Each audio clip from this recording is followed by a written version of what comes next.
வணக்க மக்களை, சட்டமூலம் கிடைக்கப்பட்ட மிக முக்கியமான தகவல் ஒன்று வெளியாகி இருக்கிறதாம். என் தொகுதிக்குள் கால் வைக்கவே கூடாது, ஸ்கெட் ஸ்போர்ட் தூக்கிய அண்ணாமலையை தூக்கிய எடப்பாடியா? பின்னணியில் இருக்கும் பகீர் தகவல் என்ன? வாங்க வீடியோவை மூலமாக காணலாம். அதாவது தமிழகத்தில் வரக்கூடிய இந்த 2026 சட்டமன்ற தேர்தல் என்பது ஒரு மாதம் மட்டுமே இருக்கும் சூழல்தான் அனைத்து கட்சிகளுமே தங்கள் கட்சிப்படையெல்லாம் தீவிரமாக செயல்பட்டு வருகிறது.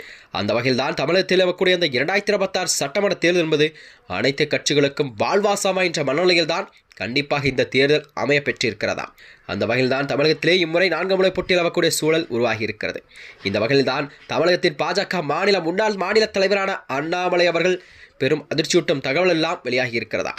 அதாவது இந்த தமிழக அரசியல் களத்திலே அண்ணாமலையை மற்றும் எடப்பாடி பழனிசாமி நிலை வந்த இந்த மோதல் போக்கு என்பதும் தற்பொழுது இந்த சட்டமன்ற தேர்தல் கூட்டணியில் ஒரு நிழல் யுத்தமாக தொடர்ந்து வருகிறதா. அந்த வகையில் தான் கரூர் நாடாளுமன்ற தேர்தலின் போது அதாவது ஒருவரை ஒருவர் கடுமையாக விமர்சித்துக் கொண்டதால் ஏற்பட்ட விரிசலை தொடர்ந்து வரும் தேர்தலில் கூட இந்த கூட்டணி அமைய வேண்டுமானால் அதற்கு அண்ணாமலை அவர்கள் கண்டிப்பாக இந்த பாஜகவின் மாநில தலைவரிலிருந்து பதவி விலக வேண்டும் என்று கோரிக்கையெல்லாம் விடுக்கப்பட்டதாக கூறப்படுகிறதா. அதாவது இதனைத் தொடர்ந்தான் எடப்பாடியை நிபந்தனை விதித்தார்.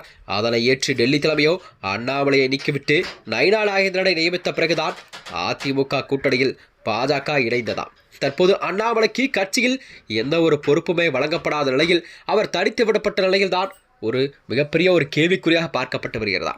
இருவருக்கும் இடையான இந்த மறைமுக மோதல் என்பது நாளடைவில் விரிசலாக தொடங்கிவிட்டது.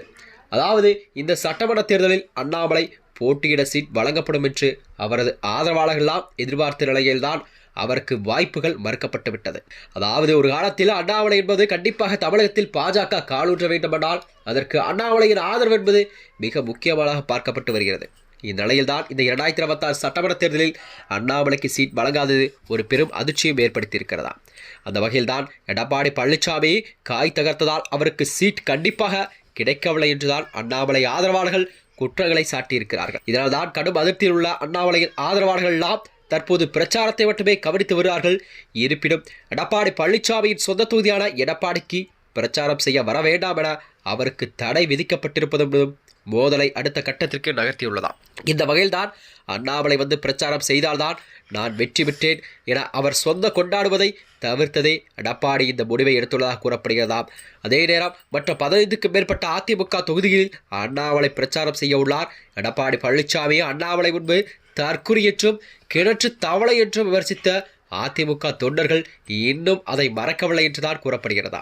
எடப்பாடி தொகுதியில் அவருக்கு எதிர்ப்பு நிலை வரும் நிலைமையில்தான் தேர்தல் நெருக்கத்தில் இந்த கூட்டணியின் தர்மத்திற்காக இருவரும் ஏதேனும் ஒரு பொதுக்கூட்டத்தில் இருந்து மேடையேற வாய்ப்பு அதிகமாக இருப்பதாக கூறப்படுகிறதா.